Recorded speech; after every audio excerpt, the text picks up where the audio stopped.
This is Pav Bamber here for PSP Sports about the Gennady Golovkin versus Kell Brook press conference here in London. And I'm lucky enough to be joined by Kell Brook's trainer, Dominic Ingle. How are you, Dominic? How you doing, mate? All right? All good, all good. Firstly, Kell Brook versus Gennady Golovkin. Not a fight people were expecting to see. People were expected to see Eubank Jr. versus Golovkin. So how has this fight come about, Dominic? The thing in boxing, listen, if you blink, you're going to miss it. And unfortunately for Eubanks, they blinked and they missed the fight. There's always going to be somebody who's going to step in. You know what I mean? When these big fights are announced, it's no good playing the superhero and, you know, wanting to be the star attraction. You know, Golovkin's the main man in this fight. He was the main man, you know, regarding the Eubanks fight. If you start trying to call the shots, it's not going to work out. You know, Kell Brook agreed the terms, Eddie did the deal, and the fight was made. Easy enough. That's boxing. Sounds good. And of course, you guys are out in Fortaventura, I believe? We're in a place called Caleta de Fust. It's a small little village just on the coast. Fortaventura, very quiet, very hot, very dusty. Tremendous heat. We're having a great training camp. Everything's going, you know, spot on. Sounds good. And of course, you've got arguably, I think Tom Loeffler said on the HBA preview, best welterweight against the best middleweight in the world. What can the fans expect to see with the two kingpins of each division going at it fight now, Dominic? You know, people have said to me, you know, is it a step too far for Kell Brook? But, you know, there's a reason why Golovkin's unbeaten. There's a reason why Kell Brook's unbeaten. And that's because they both like winning. And, you know, Kell Brook wouldn't have taken this fight if it wasn't in his mind to win the fight. You understand? If it's a step too far, it's not? He didn't need to do it. So, you know, he's wanting to make history. He's wanting to be in a big fight. For the last 2 years since he boxed Sean Porter, he's been treading water. He's been beating his mandatories. You know, he beat Frankie Gavin.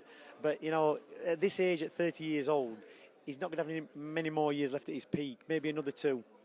He doesn't want the big fights at 32. He wants the big fights now. If he's ever going to have a big fight, the big fights need to come from this point onwards. You know, whether it's Golovkin, whether he gets to fight with Korn or Thurman or those guys, Garcias. You know, maybe this fight, I'll give people a measure how good Kell Brook is. So maybe the big fight's going to follow after this. He boxes Golovkin, he wins or he loses. Maybe it's going to open it up for Kell Brook. From a trainer's perspective, Dom, how are you going to manage the weights from moving up to 147 to 160? What are you in training? What are you doing in particular? And how are you going to translate Kell moving from 147 to 160 come fight night? You've seen Kell Brook and Golovkin on the stage today. Does it look like a middleweight to a welterweight to you? So we really ain't got a problem with that, have we? We ain't got a problem making the weight. We haven't got a problem managing the weight. You know, Kell Brook, you know, is a freak to be able to make welterweight. He's not one of these small guys who walks around at 11 stone. He's a big guy who has to get down to the weight, and he can get down to the weight. This is just going to make it a little bit easier. You know, I think we had 9 weeks' notice for this fight. People said it was a bit too soon, but he'd been in camp for 6 weeks anyway. So because he hasn't got to make the extra weight, you can shave off a couple of weeks because the couple of weeks is just a weight-making process. So he can concentrate more on his sparring. He can start sparring earlier. He can do all his strength work a little bit earlier because he's got a bit more headroom to play with. Obviously, from your perspective, hoping Kell does pick up the middleweight titles. What happens to 147 belt, Dominic?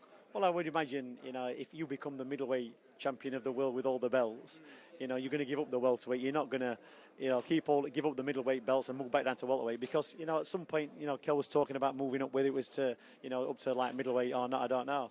But if he puts in a good performance and wins, it may just make sense to stay at middleweight. Sure, absolutely. Dominic, thank you so much today for your time. I wish you all the best for the fight.